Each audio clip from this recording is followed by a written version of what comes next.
माझी अशी विनंती आहे की खूप वेळ बोलणं एकतर्फी होण्यापेक्षा तुम्हाला ज्यावेळी असं वाटेल की प्रश्न विचारायचा आहे, माझं झाल्यानंतर तुम्ही प्रश्न विचारलेत तर मला जास्त आनंद होईल. कारण माध्यम हा व्यवसाय, एकूण माध्यमी रचना ही एकतर्फी नाही आहे. जे आत्ता दिसते आपल्याला एकतर्फी आहे, आपल्या अंगावर येऊन पडते आणि मग तुम्ही ते स्वीकारता किंवा थेट नाकारता. पण ती डायलॉग करणारी, इंटरॅक्टिव्ह करणारी रचना आहे. त्यामुळं व्याख्यान असं त्याचं स्वरूप ठेवणार नाही मी. माझा एक काही 30-32 वर्षांमध्ये काम करताना आलेला अनुभव आणि ह्या शहरामध्ये केलेली बातमीदारी आणि आत्ता दिसणारं हे सगळा भाग, महाराष्ट्र, भारत, जगभरात होणारे बदल, असा एक थोडक्यात आपण आढावा घेऊ आणि काही एक निष्कर्ष मांडू. सगळ्यात आधी मी आपटे वाचन मंदिराचं मनापासून अभिनंदन करतो की इतक्या सातत्यानं 50-55 वर्ष व्याख्यानमाला आयोजित करणं हे सोपं काम नसतं. पण या शहराचं वैशिष्ट्य असं आहे की या शहरामध्ये राजवाड्यामध्ये शिक्षण संस्था असू शकते आणि वाचन मंदिर व्याख्यानासाठी जीव तोडून 50हून अधिक वर्ष काम करू शकतं. त्यामुळं सगळ्यात आधी सगळ्या वाचन मंदिराच्या सभासदांचं आणि संचालक मंडळाचं मनापासून अभिनंदन. कारण हा खूप मोठा भाग आहे असं मला वाटतं. आणि मी पुण्यात 20 वर्ष झाले स्थायिक आहे. त्यामुळं एक समज असा मोठा झालेला असतो की अशा काही गोष्टी ज्याला परंपरा आहे त्या पुण्यातूनच येतात. तर असं काही नाही आहे. ही परंपरा इचलकरंजीतून केलेली मोठी परंपरा आहे. आणि त्यामुळं मी दरवर्षी, माझे सहकारी पण इथं आहेत पंडित, दरवर्षी या व्याख्यानमालेच्या बातम्या वाचतो. कारण त्यानिमित्ताने कळत राहतं की कुठले वक्ते आले, काय बोलले. आता एक खुलासा की मी वक्ता नाही, कारण माझं काम लिहिणं असं आहे. बोलणं हे मोस्टली टी व्हीवरच्या पत्रकारांचं काम असतं. ते पण बंदिस्त सभागृहात फक्त आपण कॅमेऱ्याकडे बघून बोलायचं असतं. त्यामुळे त्याच्या पलीकडे काही गरज लागत नाही. त्यात आणि तिथंही एकतर्फी डायलॉग असतो. म्हणजे मला वाटेल तेच मी बोलणार आणि समोरच्याला पूर्ण डिस्कार्ड करणार, निरुत्तर करणार किंवा त्याला बोलू देणार नाही. तर असा ह्या प्रकारच्या वक्त्यांमध्ये माझा काही समावेश होत नाही. माझं ह्या क्षेत्रात काम करताना काही एक निरीक्षणं बनत गेली. काही एक पद्धतीनं माध्यमांचा आपल्यावर काय परिणाम होतो याचा एक अभ्यास करायला 15-1 वर्षांपूर्वी सुरुवात केली मी. कारण तोपर्यंत आपल्याकडे असणाऱ्या माध्यमांचं स्वरूप बदलायला सुरुवात झालेली होती. अगदी थेट मुद्द्यावर यायचं म्हटलं तर आपल्या महाराष्ट्रातल्या, भारतातल्या माध्यमांचा इतिहास हा साधारण 250 वर्षांचा आहे. आपल्यावर आत्ता जे आपण म्हणतो आहोत, आम्ही मगाच्या कार्यक्रमाच्या आधी काही अनौपचारिक गप्पा चाललेल्या होत्या, त्यात पण मला कायम असा प्रश्न पडतो की आपण बदललोय म्हणजे नेमकं काय बदललोय. तर मला एक मोठा पॅरामीटर गेल्या 10 वर्षांमध्ये सतत जाणवला, जो आपल्यापैकी अनेकांना जाणवत असेल, की 85 ते 90 ह्या काळामध्ये आपण प्रत्येकाने टी व्ही बघितलेला आहे.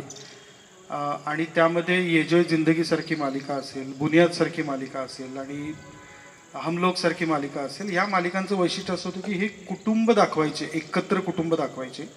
आणि आत्ता आपण मालिका बघतो त्याच्यात सासू लफडं करते, सूनही लफडं करते आणि नवराही करतो. एकही माणूस असा त्या अख्ख्या सिरीजमध्ये नसतो की ज्यांनी काही बाहेर लफडी केलेली नाही आहे, चोरी केलेली नाही आहे, भ्रष्टाचार केलेला नाही, अनैतिक वर्तन केलेलं नाही आहे. प्रवास आपला 85 ते 2025 या 40 वर्षात कुठून कुठं झाला तर एकत्र कुटुंब पद्धती ते लफडेबाज कुटुंब.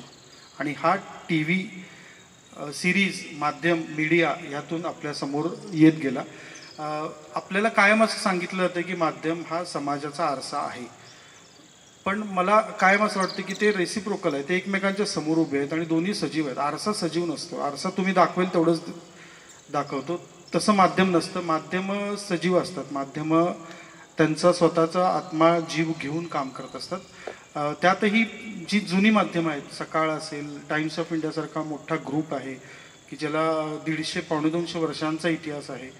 कोल्हापुरात पुढारीसारखं वर्तमानपत्र आहे ज्याला 90 वर्षांचा इतिहास आहे.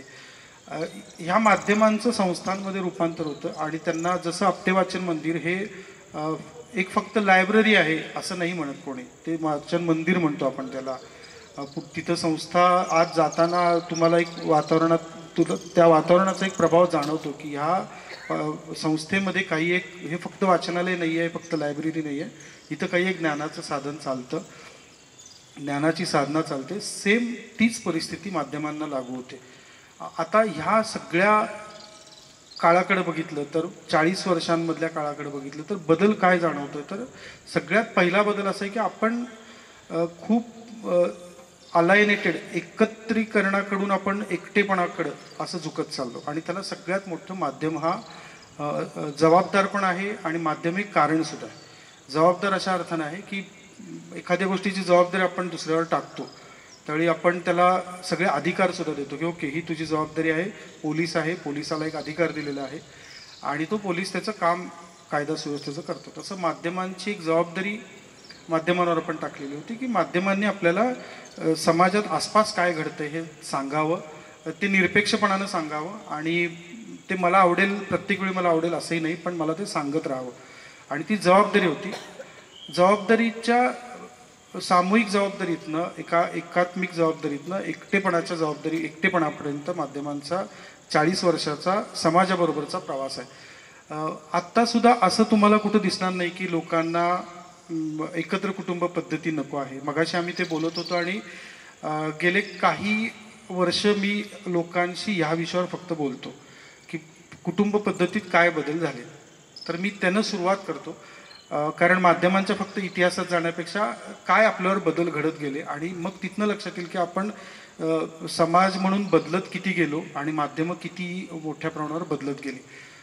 आपल्यापैकी मुंबईमध्ये आत्ता गेल्या आठवड्यात आम्ही असंच लोकांशी बोलत होतो. ते वेगवेगळे वयोगटातले आपण जसे बसलेलो आहोत तसे लोक असतात, पण संख्येनं खूप कमी असतात, 8-10 असतात. त्यामुळे मोकळेपणानं सगळं बोलतात, अगदी खरं बोलतात आणि खरं बोलेपर्यंत प्रश्न विचारणं असं आमचं काम असतं. आणि त्यांना कोणालाही माहीत नसते की हेतू काय आहे. त्यातलं सगळ्यात महत्त्वाचं ऑब्झर्वेशन असं होतं की प्रत्येकाला असं वाटतं की एकत्र कुटुंब पद्धती पाहिजे आणि प्रत्येकजण असं म्हणतो की एकत्र कुटुंब पद्धतीची उदाहरणच आसपास दिसत नाही. म्हणजे मीडिया म्हणून तुम्ही दाखवत नाही, माध्यमं म्हणून एकत्र कुटुंब पद्धतीची उदाहरणं दाखवत नाही. त्यामुळे एकत्र कुटुंब पद्धती आमच्या दृष्टीनं आजी आजोबा आई वडील सांगत असलेलं एक स्वप्न आहे, पण एकत्र कुटुंब पद्धती प्रत्यक्षात आहे का नाही हे माहिती नाही. 10 पैकी 9 कुटुंब असं सांगतात. मग त्या कुटुंबांमध्ये कोण कोण असतं, तर नवरा बायको मुलगा मुलगी किंवा मुलगा किंवा नवरा बायको दोघंच असं कुटुंब असतं. आणि मग त्यांना एकत्र कुटुंब पद्धती म्हणजे स्वप्न असं त्याचं स्वरूप असतं. जे छान स्वप्न म्हणजे आपल्याला प्रत्येकाला असं वाटतं की गावाकडे जाऊन राहावं, खेड्यात जाऊन राहावं, गाव किती छान असतं. प्रत्यक्षात त्यांना आपल्यापैकी कोणालाही आपली आहे ती जागा सोडायची नसते. आणि मग एक पार्ट असा येतो की सांगतात की नाही, मग आपल्याला मग टी व्हीचं उदाहरण देतात की टी व्हीमध्ये आत्ता जे दिसतं ते कोण आहेत, तर त्या पण टी व्हीमध्ये मोस्टली एकत्र कुटुंब पद्धती दाखवतात. पण ती एकत्र कुटुंब पद्धती एखाद्या कारखानदाराची असते. आणि मग अगदी सुरुवातीला मी म्हटलं तसं तिथली लफडी तिथली भांडणं हे एकत्र कुटुंब पद्धतीचं उदाहरण म्हणून समोर येतं. आणि तुम्ही पेपर उघडला, वर्तमानपत्र उघडलं, सोशल मीडिया उघडला, तर तुम्हाला प्रत्येक ठिकाणी इंडिव्हिज्युअलायझेशन, पर्सनलायझेशन, व्यक्तीकरण दिसतं तुम्हाला. पण एकत्र राहून काही प्रोग्रेस करता येते, डेव्हलपमेंट करता येते, त्याचं उदाहरण म्हणून कुटुंब होतं असं सांगायचं प्रमाण आपल्याकडं साधारण 85% कमी कमी होत गेलं. ही परिस्थिती पहिल्यापासून होती का? अजिबात नाही. म्हणजे आपल्या भारतातल्या मीडियाचा, माध्यमांचा इतिहास असा आहे की आपण आज जे काही इथं आहोत ते त्याला मोठ्या प्रमाणात माध्यमही कारणीभूत होती. आपला प्रवास आपल्याला स्वातंत्र्य मिळवून देण्यापासून ते व्हॉट्सॲपवर एक मेसेज येतो की 35 जणांना हा मेसेज पाठवा, लिंबाचे 400 उपयोग, आणि आपण तो फॉरवर्ड करतो. इथंपर्यंतचं झालेलं आहे की जे लोकांनी माहिती घेणं, खात्री करून घेणं याच्यापासून दूर असा प्रवास झाला. कारण मलाही माहिती नाही काय आलेला मला मेसेज आहे, मी जस्ट फॉरवर्ड करतो. आपण थोडं मागं गेलं 100-150 वर्ष तर दिसतं काय आपल्याला, तर साधारण 1857च्या आधी पण वर्तमानपत्र निघत होती, पण त्याला फार व्यापक स्वरूप नव्हतं. पण 1857 ते 1947 हा एक 90 वर्षाचा पिरियड आहे ना, हा सगळा पिरियड भारतातल्या माध्यमांच्या दृष्टीनं अतिशय महत्त्वाचा पिरियड मानला जातो. तुम्ही ह्या काळामधली वर्तमानपत्र बघितली तर तिथं त्यावेळी जे आपण शिकलो ते आजही पाळतो अशी परिस्थिती आहे. आपल्यापैकी ज्यांची वय 35च्या पुढं असतील आणि 50च्या पुढं असतील तर अगदी आवर्जून आपण पेपरवर पाय नाही ठेवत. आजही जाता जाता आपल्या पायात वर्तमानपत्र आलं तर आपण नमस्कार करताना बाजू होतो, पुस्तकाला पाय नाही लावत. छापील मुद्रित माध्यमं ही आपल्या दृष्टीनं विद्येचं ज्ञानाचं सेंटर आहेत, केंद्र आहेत आणि आपण त्याला एक देवत्वाचं स्वरूप दिलं असा काळ हा 1857 ते 1947 या 90 वर्षाचा काळ. ह्या काळामध्ये झालं काय तर भारतभरामध्ये अगदी पहिलं स्वातंत्र्य युद्ध म्हणतात 1857ला, किंवा इंग्रजांविरुद्ध केलेलं बंड म्हणतात, शिपायांचं बंड, इथंपासून ते स्वातंत्र्य युद्ध इथंपर्यंत त्याला वेगवेगळी नावं आहेत. पण ह्याचं पहिल्यांदा खूप चांगल्या पद्धतीनं भारताला, महाराष्ट्राला कळालं की याचं काही पत्रकारिता नावाचा एक भाग आहे, माध्यम नावाचा एक नवीन मॉडर्न भाग आलेला आहे की जो आपल्यापर्यंत माहिती घेऊन येतो. तात्या टोपेंनी काय केलं ही माहिती लगेच मिळत नव्हती. आता आपल्याला ट्रम्पनी तिथं शिंकला तरी आपल्याला इथं कळतं की ट्रम्पनं शिंकली, अशी परिस्थिती नव्हती. काही दिवसांनी कळायचं, पण आपल्यापर्यंत हे पोचत होतं की एक मोठ्या प्रमाणावर भारतामध्ये काही एक बदलाचं वारं सुरू झालं आहे आणि ते माध्यमांनी पोचवलेलं होतं. जसं पुढच्या 50 वर्षाच्या काळात जाऊ तसं तसं लक्षात येईल की केसरीसारखं वर्तमानपत्र महाराष्ट्रात सुरू झालं. आणि आत्तासारखं कोण, म्हणजे आम्ही दावे करतो आमचा खप इतका आहे तितका आहे, केसरीनं कधी दावा नव्हता केला की आमचा 10 लाख खप आहे, 50 लाख खप आहे. पण केसरीमध्ये कुठला अग्रलेख येतो याच्यावर इंग्रज सरकारची राजकीय भूमिका ठरायची, भारताची राजकीय भूमिका ठरायची. इतकी ताकद वर्तमानपत्र ह्या मीडिया ह्या माध्यमानं 1857 ते 1947 या काळामध्ये मिळवली. फक्त केसरीच नव्हे, इतर वर्तमानपत्र आली. आंबेडकरांनी, गांधींनी त्यांच्या बदलासाठी म्हणून जे माध्यम निवडलं ते वर्तमानपत्र नावाचं माध्यम निवडलं. भाषणं करायचे का? 100% करायचे. एक छोटा किस्सा आहे जो आपल्या ह्या भागातला आहे आणि त्यातून पत्रकारितेकडे बघायची, माध्यमांकडे बघायची आपल्या त्यावेळच्या राजकीय नेत्यांची, सामाजिक नेत्यांची दृष्टी लक्षात येते. आपल्या इथं गोकाक नावाचं गाव आहे, त्याच्यापासून जवळ महात्मा गांधींचा सभा होती आणि त्या सभेला असं ठरलेलं होतं की सभा झाली की मग महात्मा गांधी गोकाकचा धबधबा बघायला येतील. मग गावकऱ्यांनी सगळी तयारी केली की आपल्याला आता गांधी आपल्या गावात येणार. प्रत्यक्षात गांधी आले नाही आणि गांधींनी कुणाला पाठवलं तर इथं आता फोटोग्राफर होते आणि माझे सहकारी पण आहेत, पत्रकार सहकारी. महात्मा गांधींनी पत्रकार आणि फोटोग्राफरला पाठवलं आणि असं मग ते गावात आले तर लोकांचा हिरमोड झाला की अरे गांधीच आलेच नाही आहेत, ही कोण, त्यांनी त्यांचे सहकारी पाठवले. आणि मग ती लोक गावातनं परत त्यांच्याकडे आली की अहो तुम्ही येणार होता म्हणून आम्ही गावात तयारी केली होती पण तुम्ही आला नाही. तर ते म्हटले की मी एकटा येऊन ना माझ्या डोळ्यांनी बघून गेलो असतो. ज्यावेळी माझा छायाचित्रकार आणि माझा पत्रकार तिथे येतो ना त्यावेळी माझ्या माध्यमातनं, माझ्या वर्तमानपत्रातनं लाखो लोकांपर्यंत तुमचा धबधबा पोचतो, तुमचं गाव पोचतं. एक राजकीय नेता, एक सामाजिक नेता माध्यमाला किती महत्त्व देत होता हे त्या एका छोट्या उदाहरणातनं मला कायम समोर येत राहतं. दुसरा, ज्यावेळी महाराष्ट्रामध्ये, भारतामध्ये मोठ्या चळवळींचा काळ होता आणि आपण असं म्हणत त्याला एक आपल्या इतिहासामध्ये नावही आहे की पहिला आधी सामाजिक सुधारणा की आधी राजकीय सुधारणा. हा थोडासा इतिहासाचा भाग वाटेल, आपल्यापैकी जे इतिहासाचे शिक्षक असतील त्यांना सुद्धा ते लक्षात येईल. पण हा सगळा माध्यमांशी जोडलेला काळ आहे. आधी राजकीय सुधारणा करायच्या का आधी सामाजिक सुधारणा करायच्या, हा टिळक असतील, रानडे असतील, गोखले असतील, आगरकर असतील आणि आंबेडकर असतील यांच्यामधला वाद होता. हा वाद समोर कुठनं यायचा, हे काय रस्त्यावर उभारून भांडत नव्हते ना. आणि आजसारखे टेलिव्हिजन चॅनल नव्हते की 2 कोंबडे शेजारी बसवायचे आणि त्यांच्या झुंज लावायचे, असा प्रकार करणारे पत्रकारही नव्हते आणि तशी माध्यमही नव्हती. मग हे करायचे काय नेते, तर हे नेते त्यांचे वर्तमानपत्र काढायचे. त्यावेळी पुस्तक लिहित बस इतकाही वेळ त्यांच्याकडे नसायचा, त्यामुळे वर्तमानपत्र मोस्टली काढायचं आणि वर्तमानपत्राच्या माध्यमातून आपले विचार पोचवायचे. महात्मा गांधींनी ज्यावेळी अस्पृश्यता निवारण चळवळ सुरू केली त्यावेळी त्यांनी पहिलं काम काय केलं तर हरिजन नावाचं वर्तमानपत्र काढलं. ज्यावेळी आंबेडकरांनी असं ठरवलं की आपल्याला महाराष्ट्रात आणि भारतामध्ये खूप मोठी दलित उद्धाराची चळवळ हातात घ्यावी लागेल, त्यावेळी त्यांनी पहिल्यांदा काय केलं तर त्यांनी वर्तमानपत्र काढले. महात्मा गांधींनी जशी 3 वर्तमानपत्र काढली तशी आंबेडकरांनी 4 वर्तमानपत्र काढली. म्हणजे एखादं वर्तमानपत्र काढून थांबलाय नेता असं झालं नव्हतं. तर त्यांनी हा 1857 ते 1947 या 90 वर्षामध्ये भारताच्या कितीही छोट्यातलं छोटं खेडेगाव असो, कितीही मोठं शहर असो, अगदी मुंबईसारखं त्यावेळी पण उदयाला आलेलं महानगर असो, दिल्लीसारखा देशाच्या राजधानीचं शहर असो, किंवा लाहोरसारखं त्यावेळेचं आर्थिक मोठं सत्ता केंद्र असो, कलकत्त्यासारखं असो, या प्रत्येक शहरामध्ये वर्तमानपत्र हा लोकांचा जगण्याचा मोठा भाग होता. सामाजिक सुधारणांचा खूप मोठा भाग होता.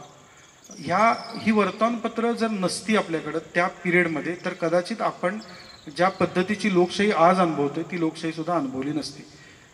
कारण इंग्रजांनी जेवढा प्रयत्नपूर्वक ही वर्तमानपत्र बंद करायचा प्रयत्न केला, तेवढा त्यांनी इतर कुठल्या गोष्टींना केला नव्हता. एक वेळ तुम्ही रस्त्यावर जाऊन 2 घोषणा देऊन परत या, पण पेपर छापू नका, इतक्या पद्धतीनं सातत्यानं ह्या 90 वर्षाच्या काळामध्ये वर्तमानपत्र या एका माध्यमाकडे पाहिलं गेलं.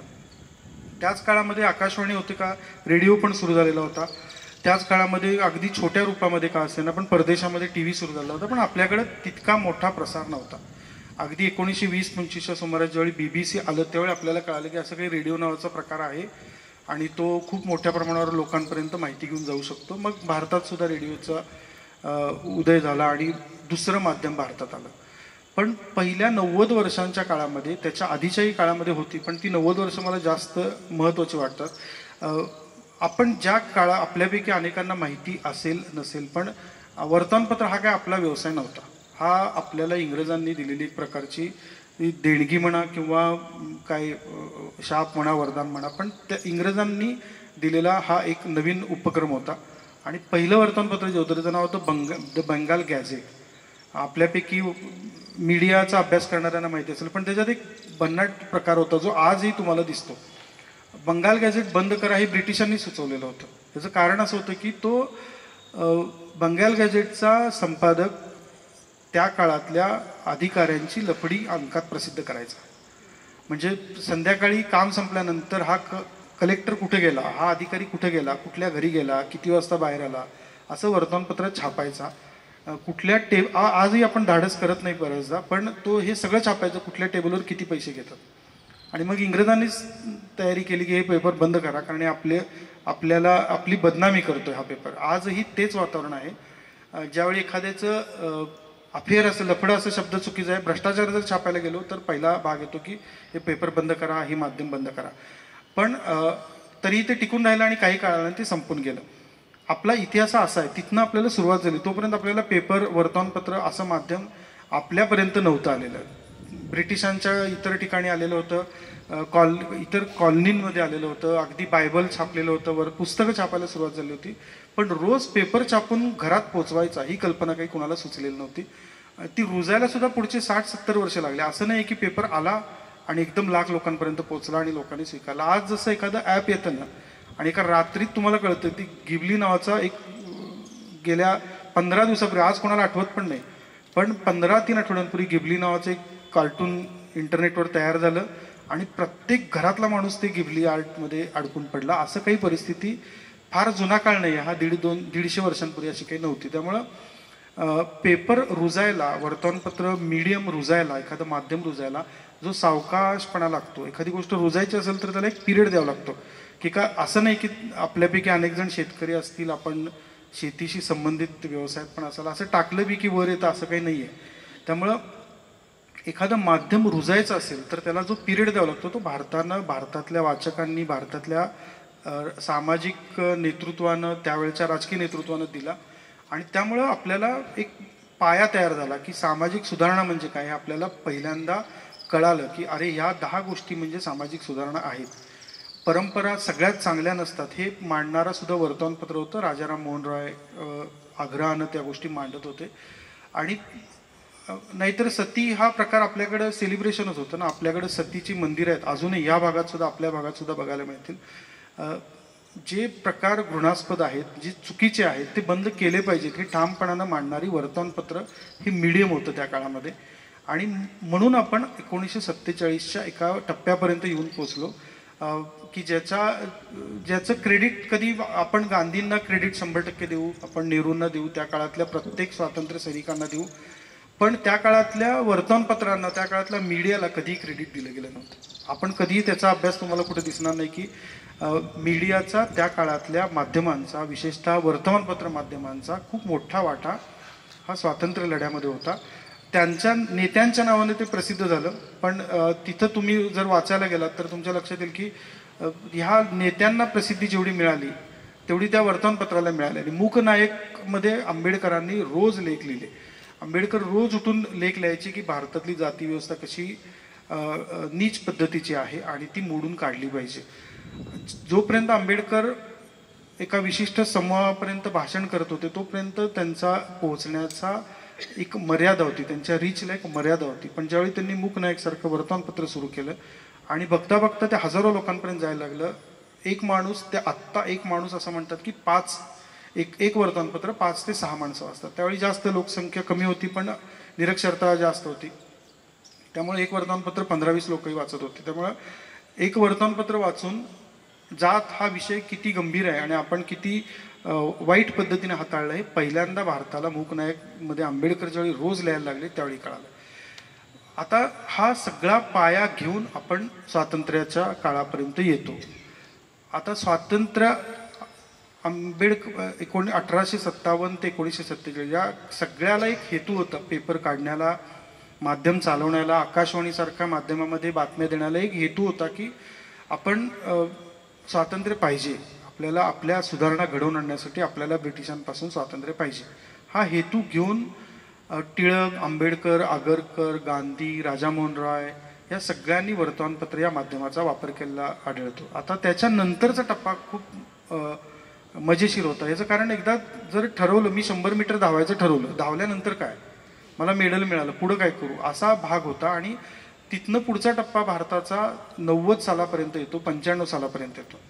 हा दुसरा टप्पा आहे माध्यमांचा, ज्याच्यात आपल्यापैकी बहुतांश लोकांची किमान एक पिढी आपल्या पाहण्यातली त्या टप्प्यामध्ये त्या टप्प्याचा लाभार्थी आहे किंवा त्या टप्प्यामध्ये येऊन गेलेली आहे. तो टप्पा होता तो आता पुढं करायचं काय, ज्यावेळी स्वातंत्र्य तर आता लढा संपलेला आहे, स्वातंत्र्य मिळालेलं आहे, मग माध्यमांचा, माझ्या पेपरचा रोल काय, हा दुसरा जो टप्पा होता हा सगळा डेव्हलपमेंटलचा होता. आता एक सगळे राजकीय नेते विशेषतः गेल्या 6 महिन्यांमध्ये 8 महिन्यांमध्ये इलेक्शनचा पिरियड होता आणि प्रत्येकजण उठून म्हणायचा विकास करू. तर विकास करू म्हणजे काय करू कोण सांगत नव्हतं, पण विकास करू असं सगळे बोलायचे. हा तुम्ही जर 50 ते 95 ह्या काळातले टेलिव्हिजन चॅनल जे काही अस्तित्वात होते ते आकाशवाणीसारखं माध्यम, वर्तमानपत्रासारखी माध्यमं बघितली तर तुमच्या लक्षात येईल की आणीबाणीची 2.5 वर्षाचा अपवाद वगळता ही सगळी माध्यमं डेव्हलपमेंटकडं खूप सजगपणे पाहणारी होती. ह्याच भागातल्या चळवळींची उदाहरणं घ्या, ह्या भागामध्ये आलेल्या कॉटन रिव्होल्युशनचं उदाहरण घ्या, सूतगिरणी. आपण काही कापूस पिकवणारा भाग नव्हे, हा कापूस पिकतो विदर्भात आणि कापसाचा सगळ्यात मोठा वस्त्रोद्योग इचलकरंजीत चालतो. हे जे कम्युनिकेशन होतं आणि इथल्या चांगल्या गोष्टी घेऊन दुसऱ्यांपर्यंत घेऊन जायला पाहिजेत, कॉपी करायला पाहिजेत, हे मांडणारा काळ होता तो 1950 ते 1991 पर्यंतचाच होता. त्यानंतर कमी कमी होत गेला. हा 40-41 वर्षाचा काळ आहे. हा खूप महत्त्वाचा काळ आपल्या विकासाच्या दृष्टीनं राहिला. आपल्यापैकी किती जणांना माहिती आहे मला माहीत नाही, पण दूरदर्शन टीव्हीची भारतातली पहिली सुरुवात होती ना, ही काही गाणं बजावण्यासाठी झालेली नव्हती, ही काही रिॲलिटी शो दाखवण्यासाठी झालेली नव्हती किंवा आत्ता जे प्रत्येक टेलिव्हिजन चॅनलवर चालतं की हाणामाऱ्या करा, एकमेकांच्या जिंजा उपटा, असं काही करण्यासाठी टी व्ही भारतामध्ये आलेला नव्हता. खेडा नावाचा प्रोजेक्ट होता जो गुजरातमध्ये झाला आणि त्यात पहिलं आपण काय चाचणी करत होतो तर आपण आत्तापर्यंत वाचून गोष्टीत बदलायचा प्रयत्न करत होतो की एखाद्या मीडियममधनं, माध्यमामधनं माहिती जर लोकांपर्यंत पोहोचली तर ती माहिती वापरून लोक त्यांच्यात काही बदल करतात, ते वाचून बदल करतात. इथंपर्यंत आपण आलेलो होतो. आता पुढचा टप्पा होता, टेक्नॉलॉजी वाढलेली होती, बदललेली होती, नवीन टेक्नॉलॉजी, सॅटेलाईटसारखा माध्यम आपल्या हातात आलेलं होतं आणि मग लक्षात असं होतं की आपण जर दाखवलं प्रत्यक्षात, वर्तमानपत्रांना मर्यादा आहेत, ते किती दाखवणार, ते लिहून देऊ शकतात, फोटो पाठवू शकतात, पण जर चित्र स्वरूपात दाखवलं, सिनेमासारख्या स्वरूपात दाखवलं तर लोकांना पटकन कळेल. म्हणून भारतामध्ये खेडा नावाचा प्रोजेक्ट झाला, ज्या प्रोजेक्टचा हेतू असा होता की शेतकऱ्यांना खतं कशी वापरावीत हे शिकवावं, शेतकऱ्यांना नांगर कसा चालवावा हे शिकवावं. नांगर हजारो वर्ष शेतकरी नांगर चालवतो, त्याला अक्कल शिकवावं अशी ती धारणा नव्हती. तर आधुनिक तंत्रज्ञानानं वापरायचा कसा नांगर, 2 सरींमध्ये अंतर किती असावं, हे कुठं नेमकं बियाणं पुरलं तर कुठं बीज तुम्ही व्यवस्थित रोवलं तर तुम्हाला जास्त फायदा होईल. मग मार्केट काय आहे, चेन काय आहेत, मार्केट लिंकेजेस, आजही आपले हे प्रश्न सुटलेले नाहीत. कारण आपण पटकन सोडलं ते. पण हा सगळा प्रयोग केल्यानंतर भारतामध्ये दूरदर्शन नावाचा प्रकार आला. आता हा 40-41 वर्षाच्या काळामध्ये आपल्यापैकी अनेकांना माहिती असेल, UGCचं स्वतःचं चॅनल होतं, जे आजही आहे, असं नाही की नाही आहे, आजही आहे, पण ते हार्डली मुलांनाही माहिती आहे की असं काही चॅनल आहे.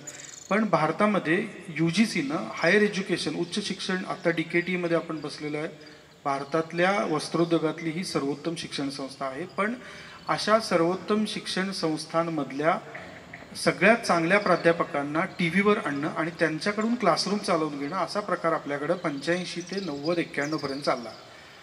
UGCचं स्वतःचं चॅनल चाललं आणि सगळीकडे हेतू हा असायचा की लोकशिक्षण झालं पाहिजे. आता आपण स्वातंत्र्य चळवळीची एक पार्श्वभूमी असलेला माध्यम, वर्तमानपत्र प्रामुख्याने, आणि त्याच्यानंतरच्या टप्प्यामध्ये आपण आलेलो होतो डेव्हलपमेंट मीडियाकडे, की जो अधिकाधिक लोकांनी विकासाच्या प्रक्रियेत सहभागी व्हावं यासाठी तो त्या माध्यमाचा वापर सुरू झाला. आता हे सुरू असताना सगळ्यात महत्त्वाचं काय केलं भारतातल्या माध्यमांनी? जगाचं मी फार बोलत नाही, कारण जगाचं आपल्याला असं झालं की आपल्याला म्हटलं मी तसं ट्रम्प आपल्याला माहिती आहे, पण आपल्याला दत्ताजी कदमांविषयी कमी माहिती आहे, आपल्याला मलाबादे कमी माहिती असतं, कारण आपल्याला चीनमध्ये काय चाललंय माहिती असतं. तर आपल्या भागामध्ये काय नेमकं घडत होतं? माध्यमांचा रोल हा प्रामुख्यानं माहिती प्रोसेस करा, प्रक्रिया करा माहितीवर, आणि लोकांना उपयोगी पडेल अशा स्वरूपाची माहिती लोकांपर्यंत पोहोचवा. याचा अर्थ नकारात्मक काहीच नको असं काही नव्हतं. त्यावेळी पण नकारात्मक बातम्या होत्या. विशेषतः माध्यम स्वातंत्र्य आहे आपल्याला माध्यमांचं, हे आपल्याला माहीत नव्हतं की ज्यावेळी इंग्रजांच्या काळामध्ये कायदा होता ना की नाही, तुम्ही काय छापायचं आहे आम्हाला दाखवून छापा, त्याच्या परस्पर तुम्ही छापू शकणार नाही. इथंपर्यंत इंग्रज गेले होते. त्यामुळे तर टिळक ज्यावेळी अग्रलेख लिहायचे त्यावेळी इंग्रजांना ते अस्वस्थत असायचे की हा पेपर जास्त लोकांपर्यंत पोहोचला तर आपल्याला त्याची अडचण होईल. ही पार्श्वभूमी लोकशाही मूल्यांची असताना भारताच्या स्वातंत्र्यानंतर माध्यमांनी सगळ्यात मोठं काम काय केलं, तर ही जी आपण कष्टानं मिळवलेलं स्वातंत्र्य होतं त्यातला लोकशाही नावाचा भाग होता, तो भाग जपायचं काम केलं. आणि त्याला नख ज्यावेळी लागलं, धक्का ज्यावेळी बसला आणीबाणीमध्ये, त्यावेळी सगळ्यात पहिल्यांदा रिॲक्ट झालेली माध्यमं होती. याच भागातल्या माध्यमांनी आहे, पुढारीपासून, सकाळपासून, महाराष्ट्र टाइम्स असेल, लोकमतसारखं वर्तमानपत्र असेल, या प्रत्येक माध्यमानं आणीबाणीच्या काळामध्ये त्यांच्या पातळीवर विरोध नोंदवला. असं नव्हतं की कोणी सपोर्ट करत होतं, पण जर माध्यमांची गळचेपी झाली तर विकासाची प्रक्रिया थांबेल ही भीती आपल्याला 50 ते 90 ह्या काळामध्ये जरूर होती. म्हणून आपण माध्यमांना जपायचा प्रयत्न केला आणि लोक चळवळ म्हणून जपलं. आत्ता तुम्ही व्हॉट्सॲपवरचे मेसेज आठवून बघा की आत्ता आपण असं म्हणतो TV बघू नका, TV बघून डोकं फिरेल, ते बंद करा, हे चॅनल बघू नका, ही बातमी वाचू नका. कोविडमध्ये तर पेपर वाचू नका असंच एका टेलिव्हिजन चॅनलनं छापलं, कारण कोविडमधनं येतो असा एक शोध लागलेला, कोविडचा विषाणू वर्तमानपत्रांमधनं येतो असा शोध लागलेला. आपण किती उलटा प्रवास करत गेलो हे त्यातनं लक्षात येईल.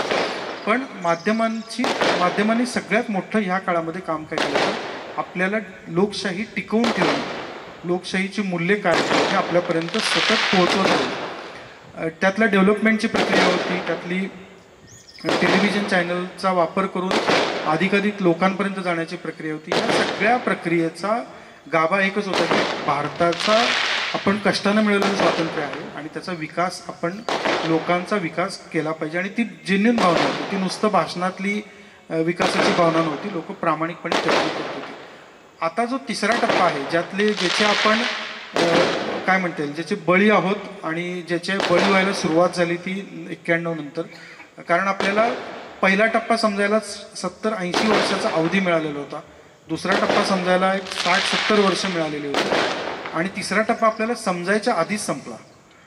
तिसरा टप्पा आर्थिक उदारीकरणाचा भारतात जशी सुरुवात झाली 1991ला नरसिंहराव सरकारनं, त्यावेळी अर्थमंत्री मनमोहन सिंग होते, भारतात आर्थिक उदारीकरणाची सुरुवात केली. त्यातला एक खूप मोठा निर्णय होता की टेलिव्हिजन चॅनलची संख्या वाढवणं.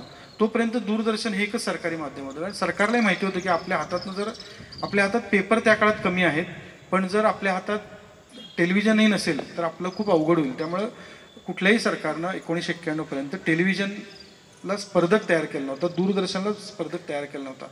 पण ह्या सगळ्या उदारीकरणाच्या लाटेमध्ये भारतामध्ये पहिल्यांदा टेलिव्हिजन चॅनल बाहेरचे आले आणि स्टार आपल्यापैकी अनेकांना चॅनल माहिती असेल, त्यांनी पहिल्यांदा भारतामध्ये बातम्या दूरदर्शनच्या पलीकडे कोणतरी बातम्या द्यायला सुरुवात केली.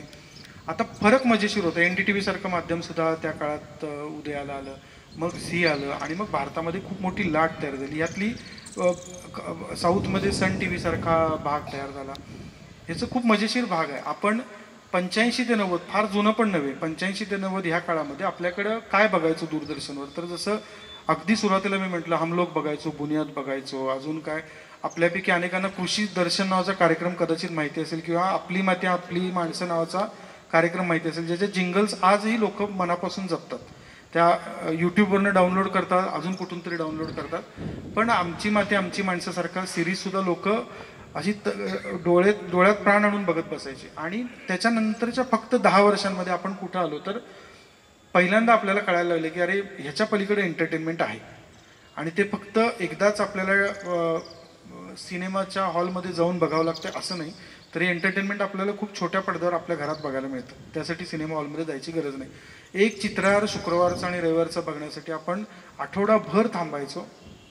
आणि 96-97 पर्यंत असं आलं की आपल्याकडं MTV सारखा घटकसुद्धा आला की 24 तास गाण्यांची चॅनल सुरू झाली. आणि पहिला जसा 90-100 वर्षाचा स्पॅन होता आपल्याकडे फक्त पेपर रोजायला, दुसरा 50 वर्षाचा काळ होता आपल्याकडे पेपर आणि TV रोजायला, आणि तिसरा काळ फक्त 10 वर्षांचा होता ज्या काळामध्ये आपण एका चॅनलपासून 800 चॅनलपर्यंत पोचलो. आता तुम्हाला एखादं पुस्तक वाचायला दिलंय, पुस्तक हा गोष्ट सोडून द्या, कुठली गोष्ट तुम्हाला आवडते, अगदी इथला आपला मिसळ आवडते म्हणून मी मिसळ एक खात असेल, आता एक मिसळ खायला मला 3 तास लागतात आणि 2 मिसळ खायला 5 तास लागतात. मला एका तासामध्ये 10 मिसळ खायला लागल्यानंतर जी अवस्था येईल भारताची, ती अवस्था व्हायला सुरुवात झाली ती नंतरच्या 10 वर्षाच्या काळामध्ये. कारण आपण प्रिपेअर्ड नव्हतो, आपली तयारी नव्हती आणि आपल्याकडं धडाधड चॅनल येऊन पडली. आणि बघता बघता आपल्याकडं चॅनल बंदही पडली. अल्फासारखं चॅनल आपण आपल्यापैकी अनेकांनी नक्षत्रांचे देणेपासून सगळे कार्यक्रम त्या चॅनलवर बघितले असेल, बंद पडली चॅनल्स. आणि मग 2003-04च्या सुमारास पहिल्यांदा आपल्याकडे उदय झाला तो 24/7 न्यूज चॅनलचा. तोपर्यंत आपल्याला माहीत नव्हतं की 24 तास बातमी चालती. आपण बातमी दिवसातनं 7:30च्या बातम्या हा एक मोठा भाग होता. संध्याकाळी 7च्या बातम्या दूरदर्शनच्या बघितल्या आणि रात्री 9च्या बातम्या बघितल्या की भारत जग सगळं कळालं, महाराष्ट्र कळाला, भारत कळाला आणि जग कळालं. आणि मग NDTV सारखं आलं की ज्यांनी दाखवलं की अरे जगात अजून दाखवण्यासारखं आहे, अजून बातम्या आहेत, त्याही आपण बघत होतो. पण त्यालाही मर्यादा होत्या. 11 नंतर बातम्या चालत नव्हत्या आणि बातम्यांनाही विशिष्ट वेळ असायची. पहिल्यांदा भारतामध्ये 24 तास चालणाऱ्या बातम्यांची सुरुवात झाली. ती खरं तर प्रिन्स नावाचं एक कॅरेक्टर होतं. आपल्यापैकी अनेकांना आठवत असेल, पण हरियाणामधल्या एका छोट्याशा गावामध्ये एका बोअरवेलमध्ये पडलेला मुलगा आणि त्याला वर काढण्यासाठी त्या काळामध्ये मिलिटरी, तिथले स्थानिक पोलीस, स्थानिक प्रशासन यांनी केलेली धावाधाव ही पहिल्यांदा भारतामध्ये 24 तास दाखवली गेलेली बातमी होती. त्याच्या आधी आपल्याला इलेक्शनची सुद्धा सवय नव्हती. आत्ता आपण IPL सुद्धा 12 वाजेपर्यंत 1 वाजेपर्यंत, लांबली IPL 2 वाजेपर्यंत 2 वाजेपर्यंत बघतो. आपल्याला त्यावेळी सवय नव्हती. आणि सगळ्यात पहिलं काय होतं तर आपण खाऊन पिऊन मग आपण एंटरटेनमेंटकडे जायचो. एंटरटेनमेंट पहिला आणि मग खाणं असं नव्हतं. पण 12 तास चालणाऱ्या वाहिन्यांना 24 तासाचं रूप प्रिन्सनं दिलं. आणि त्याच्यानंतर अजूनही आपण गेले 20-22 वर्ष त्या 24 तास चालणाऱ्या वाहिन्यांमध्ये अडकलो. 24 तास बातमी एखादी तुमच्यावर बंबार्ड करत असेल तर काय मेंदूची अवस्था होती ह्याच्याकडे आपण शेवटच्या टप्प्याकडे वळू. हे सगळं सुरू असताना एक चॅनलवरनं, काही वर्तमानपत्रांवरनं आपण हजारो वर्तमानपत्रांपर्यंत आलो. पण त्याला एक टप्पा होता. एका चॅनलमधनं शेकडो चॅनलपर्यंत आपण 10 वर्षात आलो. आणि त्याच्यानंतरचा जो चौथा टप्पा आहे ज्यात आता आपण ह्या क्षणी बसलेलो आहोत, तो आहे तो डिजिटल टप्पा. ज्यात चौथा हा मीडियाचा आहे. पहिला प्रिंट मीडिया होता वर्तमानपत्रांचा, दुसरा टेलिव्हिजनचा होता, तिसरा हा मल्टी रेडिओ, टेलिव्हिजन, वर्तमानपत्र असा एकत्र चालण्याचा होता. आणि आत्ता आपण ज्या टप्प्यावर आहोत तो डिजिटल रिव्होल्युशन, डिजिटल क्रांती म्हणतात त्याला, डिजिटायझेशन म्हणतात. असे खूप सारे सोशल मीडिया, असे खूप सारे शब्द आहेत. आणि त्याची सुरुवात आपल्याकडे झाली ती 2005ला. खरं तर आपल्याकडे इंटरनेट आलं 1995ला, 15 ऑगस्ट 1995ला पहिल्यांदा इंटरनेट आलं. आपल्यापैकी जे वापरत असतील त्यांना माहिती आहे, तो कर्कश आवाज यायचा कानात आणि मग आपल्याला ते इंटरनेट जोडलं जायचं आणि एक वेबसाईट उघडायला 15-20 मिनिटं लागायची. त्यामुळे एक फोटो बघायचा असेल तर अर्धा तासाचा वेळ काढून या आणि एक फोटो बघून जा. इतका वेळ चालणाऱ्या ह्या काळात 1995ला होतो. पहिल्या 10 वर्षांमध्ये आपल्याकडे फक्त 1 ते 1.5 कोटी युजर होते इंटरनेटचे. असं काही नव्हतं की आलं आणि लोकांनी भराभरा वापरायला सुरुवात केली. पण हा आकडा खूप मोठा आहे जर आधीच्या माध्यमांकडे बघितलं तर. म्हणजे वर्तमानपत्र 1 कोटी 1.5 कोटी लोकांपर्यंत त्यावेळी सुद्धा पोहोचत होती का नाही माहीत नाही, पण टी व्ही तेवढी लोक बघत होती का नाही माहीत नाही. पण पहिल्या 10 वर्षांमध्ये इंटरनेट काही कोटी लोकांपर्यंत पोहोचायला सुरुवात झाली. मग पुढची 10 वर्ष इंटरनेट खूप झपाट्यानं वाढलं आपल्याकडे. त्याची गती 10 पटीची होती. म्हणजे असं नाही की हजारो पटीने वाढलं, पण 1 कोटी इंटरनेट 2015 पर्यंत 10-15 कोटी लोकांपर्यंत पोहोचलं. आणि पहिल्यांदा आपल्याला कळालं की अरे सोशल मीडिया नावाचा एक प्रकार आहे. जोपर्यंत मी पेपरमधली बातमी वाचत होतो तोपर्यंत मी वाचकांचा पत्रव्यवहारमध्ये माझे जास्त निषेध नोंदवत होतो की मला ही बातमी आवडली किंवा नाही आवडली आणि ती छापून येईल अशी मला काही खात्री नव्हती. टी व्ही बघितल्यानंतर तर मला काही स्कोपच नव्हता. पण आपल्याला आठवत असेल तर रियालिटी शो ज्यावेळी सुरू झाले त्यावेळी फोन करा म्हणायचे. एका नंबरला तुम्हाला द्यायचे आणि मिस कॉल करा आणि तुमचं मत नोंदवा. मग तो तिकडचा EPBXवरनं तुम्हाला A-B-C सिलेक्ट करायला सांगायचे. ते इंटरॅक्टिव्हिटी, एंगेजमेंट ज्याला म्हणतात, परस्पर संवाद म्हणतात, तो करायचा तो प्रयत्न होता. पण हा खरा संवाद सुरू झाला तो 2005 ते 2015 या काळामध्ये, जेव्हा आपल्याला कळालं की फेसबुक नावाचा काही प्रकार आहे, ट्विटर नावाचा काही प्रकार आहे, यूट्यूब नावाचा काही प्रकार आहे आणि मग त्याच्यानंतर इंस्टाग्राम नावाचा काही प्रकार आला. आणि मग हळूहळू आपल्याला कळत गेलं की अरे आपण जे लिहितोय, आपल्याला जे काही आवडतंय नाही आवडतंय हे आपण पटकन सांगू शकतो. आता आपल्याला पार्श्वभूमी स्वातंत्र्य लढायची नाही आहे, आपल्याला विकासाची पार्श्वभूमी नाही आहे. इतकं फास्ट बातम्या अंगावरून पडतायत की आपल्याला कळत पण नाही की बातमीचं मी पुढं काय करायचं, तोपर्यंत नवीन बातमी पडते. म्हणजे इथल्या इचलकरंजीच्या बस स्टँडवर नॉनस्टॉप जर गाड्या सुरू झाल्या न थांबता तर कुठल्या गाडीत बसायचा प्रश्न येईल अशा अवस्थेला आपण येऊन पोचलेलो असताना भारतामध्ये इंटरनेटची ग्रोथ सुरू झाली. आता ह्याला भीषण स्वरूप जे आलं ते 2016च्या नोव्हेंबर नंतर आलं. डिजिटायझेशन आपल्याकडं तोपर्यंत एका मर्यादित गतीनं सुरू होतं. गती मोठी होती इतर माध्यमांच्या तुलनेमध्ये, पण तरीसुद्धा त्याला एक काय म्हणता येईल, वापराला एक मर्यादा होता 10-15 कोटींपर्यंतच्या. आणि त्याला स्पीडच्या मर्यादा होत्या. अजूनही इंटरनेट आपल्याकडं, मोबाईल फोन इतके रुळलेले नव्हते. आणि मग जिओची क्रांती झाली आपल्याकडे. आपल्याला जे फुकट आहे ते पौष्टिक वाटतं ह्यात आजही शंका नाही. आणि जर कुठं बाहेर काही बोर्ड लावला की इथं अमुक एक गोष्ट फुकट मिळणार आहे तर आपण रांगा लावून तिथं जातो. तसं जिओनं ज्यावेळी सांगितलं की इंटरनेट आता खूप स्वस्त, अगदी मामूली 99 रुपयात आहे, तर भारतानं अख्ख्या उडी मारली आणि भारत ॲक्च्युली खऱ्या अर्थानं 2017 पासून डिजिटाईज झाला. आता ही संख्या किती झाली तर भारताची लोकसंख्या, अधिकृत लोकसंख्या 140 कोटी आहे म्हणतो आपण, आणि भारतामध्ये आज 90 कोटीपेक्षा जास्त लोक इंटरनेट वापरतात. इतका प्रचंड भारतात एवढा प्रचंड विस्तार. आणि हे सगळे 90 कोटी हा मोबाईल धारकांच्या मोबाईलच्या इंटरनेटचा आकडा आहे. आता यातली घरातली इंटरनेट कोणी मोजायचं बंद केले, डायलअप कनेक्शन कोणी वापरण्याचा संबंध येत नाही, पण आपण घरात सुद्धा वायफाय वापरतो, त्याचंही प्रमाण आपण कमी ठेवतो. मोबाईलवर सर्वाधिक आपण इंटरनेट वापरतो. एक वर्तमानपत्र 1000 लोकांपर्यंत पोचवायला, 10,000 लोकांपर्यंत पोचवायला टिळकांना 50 वर्ष लागली असतील. पण एक इंटरनेट, एक सोशल मीडियाची वेबसाईट 90 कोटी लोकांपर्यंत पोचवायला आता 2 दिवस 24 तास 48 तास खूप झाले. अशा परिस्थितीपर्यंत आपण आज आलो. आता हे 4 टप्पे जर डोळ्यासमोर ठेवले तर मला असं वाटतं की पुढच्या भागाकडं, शेवटच्या भागाकडं मला येणं सोपं होईल. इतकी माहिती, इतकी प्रचंड प्रमाणात येऊन पडणारी माहिती तुमच्या मेंदूवर जेव्हा आदळत असते तेव्हा आपल्यावर काहीच परिणाम होत नाही असं समजणं भावडेपणा.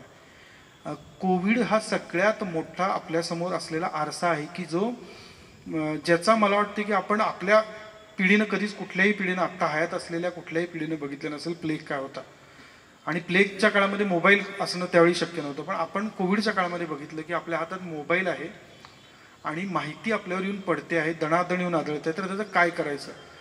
आपल्यापैकी हजारो लोकांनी फक्त व्हॉट्सॲपवर वाचून सुद्धा कोविडचे उपचार केले. डॉक्टरकडे जाऊ नये इथंपासून ते ही लस बोगस आहे, लोक आजारी पडत आहेत, इथं दंगा चाललाय, इथं कोविडमध्ये हा माणूस गेलाय, इथं ह्या गावात साथ आहे, अशा सगळ्या प्रकार आपण कोविडमध्ये अनुभवले. आणि त्याची सुरुवात खरं तर त्याच्या आधीचेच 3-4 वर्ष झाली होती, की जे इंटरनेटवरनं तुमच्या घरापर्यंत, तुमच्या हातातल्या मोबाईलपर्यंत, तुमच्या थेट मेंदूपर्यंत पोचतंय, ते त्याच्यावर पटकन विश्वास ठेवतो आपण. आणि त्याच्यावर आपल्याला असं शिकवलेलं आहे की तुम्ही जे बघता, जे ऐकता ते खरं आहे. मग तुम्ही बघत पण होता, तुम्हाला कानानं ऐकू पण येत होतं, आणि ते मोबाईलवर तुमच्या फक्त तुमच्याच डोळ्यांना दिसत होतं, आणि ते सगळं खरं वाटावं अशा परिस्थितीत आपण 2017 पासून आज अखेर आहोत. आणि सगळ्यात जास्त आत्ता भारतामधल्या सगळ्या दंग्यांना सगळ्यात मोठ्या प्रमाणावर कारणीभूत काय आहे तर मोबाईलवरनं येणारी माहिती आहे. सरकारसमोर सगळ्यात मोठा प्रश्न काय आहे तर मोबाईलवरून येणारी माहिती आहे. आता ही माहिती हा शब्द वापरतो आहे मी, पण त्याला अपमाहिती असा शब्द, फेक इन्फॉर्मेशन, मिसइन्फॉर्मेशन, डिसइन्फॉर्मेशन असे इंग्रजी शब्द वापरले जातात. पण अपमाहिती, जी माहिती हानिकारक आहे किंवा जी माहिती सत्य नाही आहे, अवास्तव आहे, असत्य आहे, अशी माहिती तुमच्यापर्यंत येऊन पोहोचते. आता ह्याची व्हेरिफिकेशनची आपल्याकडे कुठलीही चालणी नाही आहे. आपण आपला भारतीय समाज सुशिक्षित होणं, साक्षर होणं, स्वातंत्र्य लढा करणं, ह्याच्याबरोबर वर्तमानपत्रांचा प्रवास झाला होता. आपल्याकडं शिक्षकांचे पगार 100 रुपये 150 रुपये असताना आपण खूप मोठी चैन करायचो.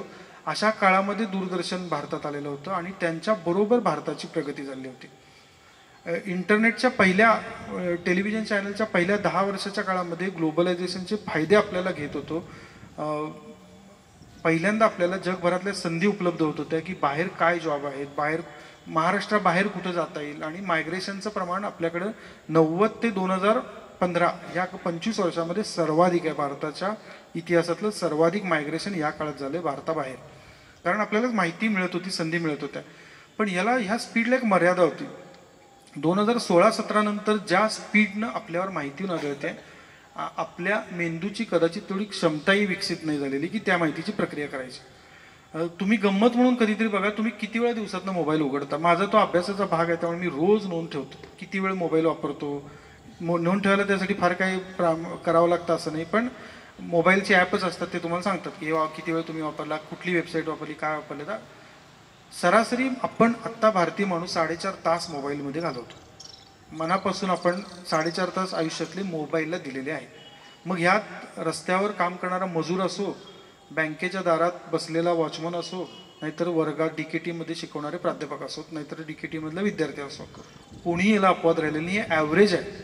आता ॲव्हरेज इतका असेल तर जास्त वापरणारा किती तास वापरत असेल याचा अंदाज करा, आणि कमी वापरणाऱ्याला पर्याय नाही, बॅटरी संपत असेल किंवा लाईट नसल्यामुळे त्याला काही अडचण आल्या असतील किंवा इंटरनेटचं पॅक संपला असेल तर. पण इतक्या मोठ्या प्रमाणावर आपण मोबाईलचा, इंटरनेटचा वापर सुरू केला आणि आपल्याला ह्याचं काहीही प्रशिक्षण, ह्याचं काहीही ज्ञान, याची काहीही माहिती आपल्या हातात नव्हती. आपल्यापैकी कुणाला तरी मोबाईल कसा वापरावा यासाठी क्लासला जावं लागलं का, किंवा व्हॉट्सॲप कसा वापरावा हे कोणी क्लासमध्ये वर्गात बोलवून शिकवलं का? नाही. आपण त्याच्याकडं एक वेळ पुस्तक वाचा म्हणून सांगायला आपटे वाचन मंदिरामध्ये आपल्याला वाचन शिबिर घ्यावं लागतं, पण व्हॉट्सॲप शिबिर आज अखेर कोणी घेतलेलं नाही की व्हॉट्सॲप कसं वापरावं. मग आपण वापरायला कसं शिकलो तर सगळ्यात पहिला भाग आपला असा असतो की जे सोपं आहे ना ते आपण पटकन स्वीकारतो.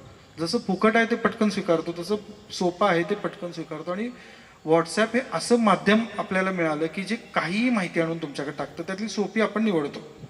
म्हणजे आत्ता आर्टिफिशियल इंटेलिजन्सचे सगळ्यात चांगले व्हिडिओसुद्धा व्हॉट्सॲपवर येतात, पण आपण त्याच्यापेक्षा सोपा व्हिडिओ कुठला असेल तो निवडू. आता कॉलेजच्या मुलांना जर व्हॉट्सॲपवर इथल्या टेक्स्टाईल इंजिनिअरिंगचं लेक्चर पाठवलं तर ते बघणं, आणि त्याच्यापेक्षा जास्त एक मी 10 सेकंदांचा रील पाठवला की ज्याच्यात काही गाणं बजावणं आहे, तर ते पटकन सोपं जे आहे ते माणूस स्वीकारतो. हा नैसर्गिक स्वभाव, याला काय फार सायन्स फार मोठं असं नाही, पण माणूस सोपे रस्ते शोधतो, अवघड रस्त्याला टाळतो. नाहीतर आपण डोंगरावर जाऊन राहिलो असतो, तिथंच राहिलो असतो. अवघड रस्ता आहे त्यापेक्षा पठारावर राहणं सोपं म्हणून आपण खाली राहतो. हा इतकी प्रचंड प्रमाणात माहिती आपल्या अंगावर येऊन, डोक्यावर, मेंदूवर येऊन आढळत असताना त्याचे परिणाम काय आपल्यावर होत आहेत तर सगळ्यात मोठा आपला एकाग्रता, अटेन्शन स्पॅन हा सगळ्यात कमी आहे.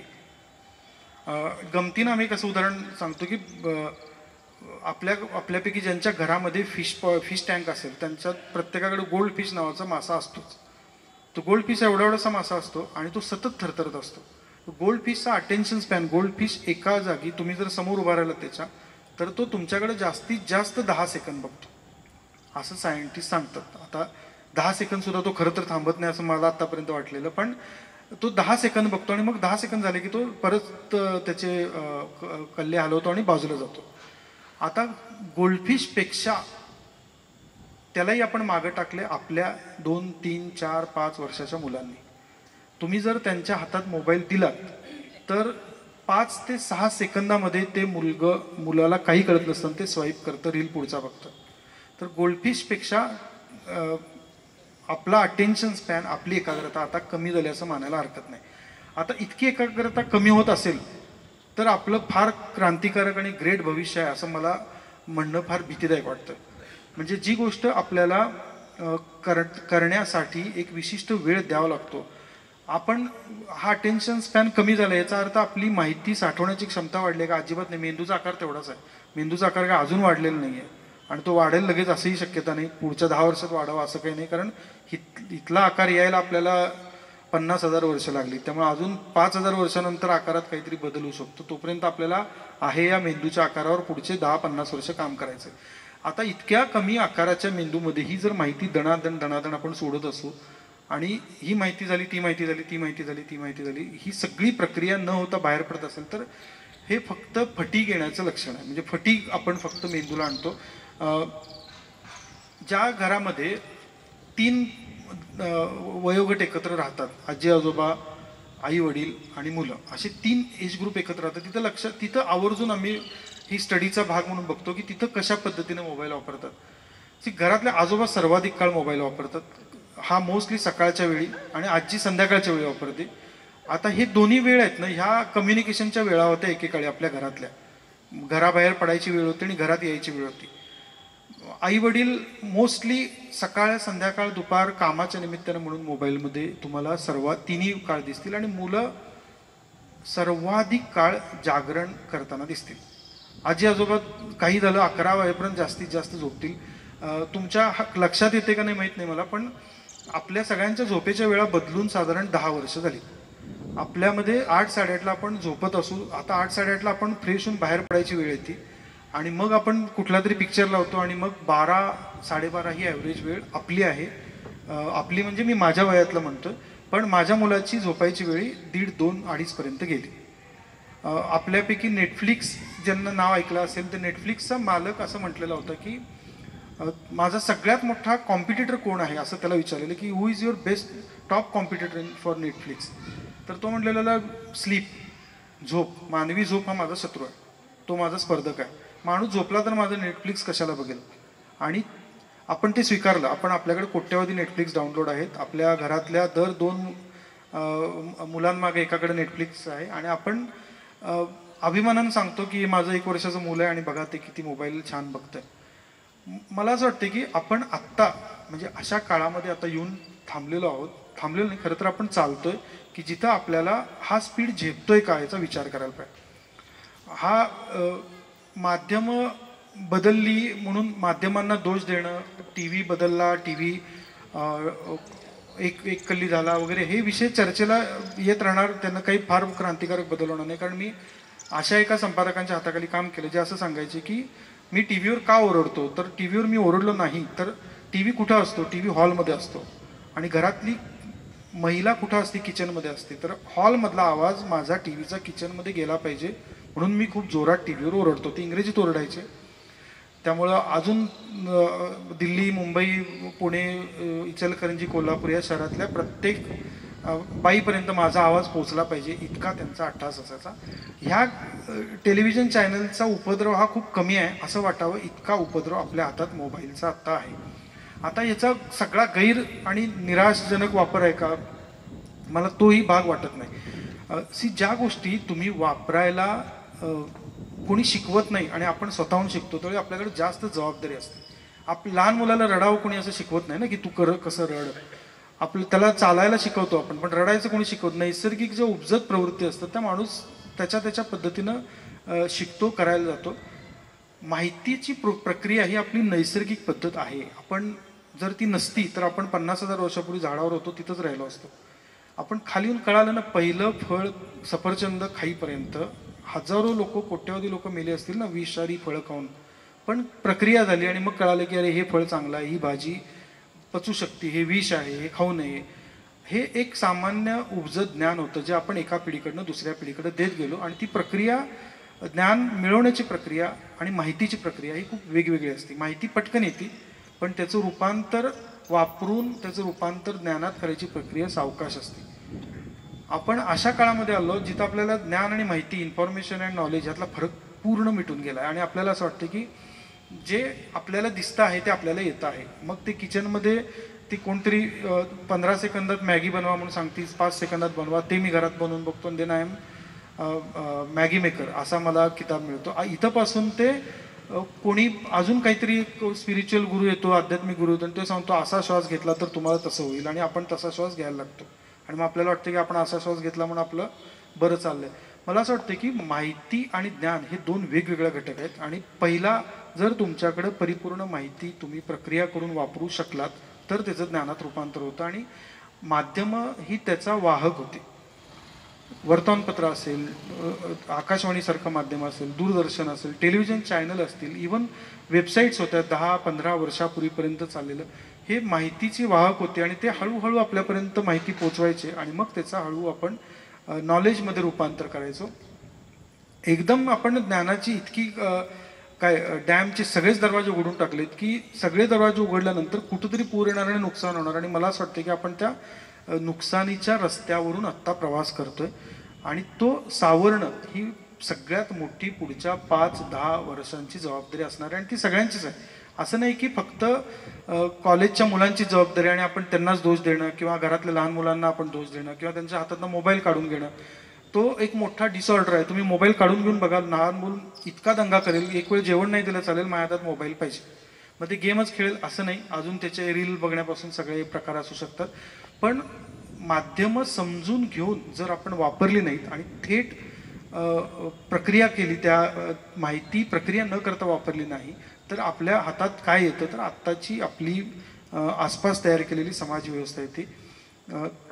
तो पार्ट मला वाटते की पुढच्या काळामध्ये खूप गंभीरपणानं चर्चा करून आणि कुटुंबामधला संवाद वाढवून सोडवण्याचा विषय. असं नाही होणार की याचे कुठं क्लासेस घेतले जातील, खरं तर घेतात. मगाशी आम्ही बोलत होतो, माझी एक सहकारी आहे जी मोबाईल डी ॲडिक्शनचे क्लासेस घेते आणि भरपूर पैसे कमवते. आणि ती बराच वेळ मोबाईलवरनं मेसेज पाठवते की मोबाईल डी ॲडिक्शन कसं करायला पाहिजे. आणि लोक 2-4 हजार रुपये देऊन मोबाईल डी ॲडिक्शनसाठीच्या क्लासला येतात, प्रामाणिकपणे येतात, बसतात, मेडिटेशन करतात, पुस्तक कसं वाचावं हे शिकतात आणि जातात. पण तिचा व्यवसाय होतो. पण मला असं वाटतं की हा पार्ट आहे, हा पिरियड असा असणार आहे की ज्या काळामध्ये आपल्याला आपली कुटुंब व्यवस्था अशा माध्यमांमुळं पूर्ण मोडकळीला येण्याच्या धोक्यावर आपण उभा आहोत, की जिथं आपला कुटुंबामधला संवाद संपत चाललाय, आपला समाजामधला संवाद संपत चाललाय आणि आपल्यापर्यंत असा संवाद येऊन पडतोय ज्याची आपल्याला काहीही आवश्यकता नाही आहे. म्हणजे मला नाही चीनमधल्या 4 गोष्टी कळाल्या तरी हरकत नाही, माझं आयुष्य इचलकरंजीतलं काही बिघडणार नाही. पण मला तिथली बाई कपड्यांच्या घड्या कशा घालते यात इंटरेस्ट जास्त आहे. आणि मला माझ्या शहरामध्ये, माझ्या गावामधला इंटरेस्ट कमी कमी होत चालला आहे. हा आपल्या समाज म्हणून हा फार काही एकोपा राहावा असा भाग नाही. आणि त्याच्यासाठी म्हणून मला असं वाटतं की एक प्रामाणिकपणे एक मुवमेंट आपल्याला पुढच्या काळामध्ये हाती घ्यावी लागेल, की जिथं माध्यमांबद्दलचं लोकशिक्षण सुद्धा आपल्याला करावं लागेल. कदाचित हातात छडी घेऊन प्रत्येक वेळी शिकवावं लागतं असं नाही, पण ही माध्यमं म्हणजे काय आहे त्याचं लोकशिक्षण करावं लागेल. माध्यम साक्षरता आपल्याला वाढवावं लागेल. आपल्याला कुणीही व्हॉट्सअप शिकवलं नाही, मग व्हॉट्सअप आता जाहिराती का करतं, वर्तमानपत्रांमध्ये पानभर जाहिराती करतात, तुम्हाला व्हॉट्सअपवर मेसेज येऊन पडतात की व्हॉट्सअप कसं वापरा. तर त्यांनाही कळालं की आपण डायरेक्ट घास भरवलेत आणि पचनाचं त्याला कसं चावायचं वगैरे काही सांगितलेलं नाही, ते अपचन होऊन मरेल, त्याचा मेंदू मरेल. त्यामुळे आता आपण हे सगळेच करायला लागलेले आहेत मीडिया माध्यमं म्हणून, की माहिती प्रक्रिया कशी करा, कसं सावधपणानं वापरा आणि तुमच्या उपयोगासाठी वापरा. ह्या काळामध्ये आपल्याला जावं लागेल की माध्यमांबद्दल आपण लोकशिक्षण करणं, माध्यमांच्या बद्दलची आपली साक्षरता वाढवणं आणि त्याचा वापर करणं, पण तो सकारात्मक सुयोग्य पद्धतीनं करणं.